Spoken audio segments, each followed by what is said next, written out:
ये बताइए, अभी मैंने पढ़ा था कि ऑस्ट्रेलिया के रिकी पॉन्टिंग ने भारत के लिए कोचिंग करने से इनकार कर दिया। फिर उसके बाद ऑस्ट्रेलिया के एक जस्टिन लेंगर ने भी उनका जो है वो इनकार कर दिया कोचिंग करने से।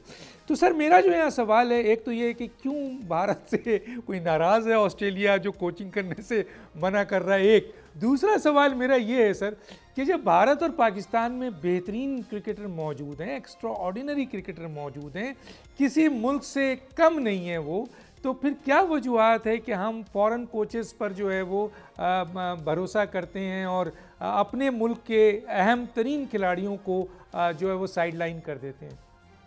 ये आदत नहीं डाली गई हमारे प्लेयर्स को शुरू से। अब आप देख लीजिए डॉक्टर साहब के हमने कितने अरसे से, कितने सालों से फॉरेन कोचेस रखे हुए हैं, हमें क्या रिजल्ट्स मिले मुझे ये बता दें। या तो अगर आपको रिजल्ट्स मिलते हो, टीम जीतती हो, तो चलिए फॉरेन कोच अच्छे हैं, लेकिन सिर्फ फॉरेन कोच रख लेना टीम के साथ और अपने ही लोगों को कोच दें और अहमियत बड़ी जगह मतलब क्रिकेट में अहमियत नहीं देना, ये तो फिर ऐसा ही है कि आपने नेकी की और कुएं में डाल दी।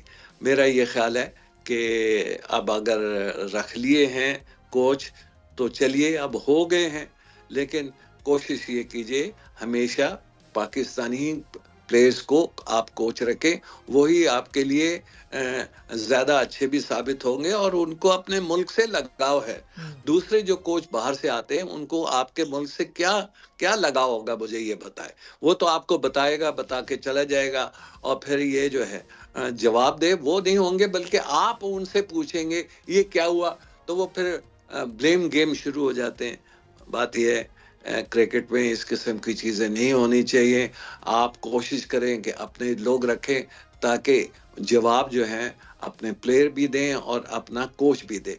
मेरे ख्याल से डॉक्टर साहब अपना कोच जो है वो ज़्यादा है, हुब्बुल वतन होगा और पाकिस्तान के लिए अच्छा काम करेगा। सब्सक्राइब करें और बेल दबाएं ताकि कोई खबर रह न जाए।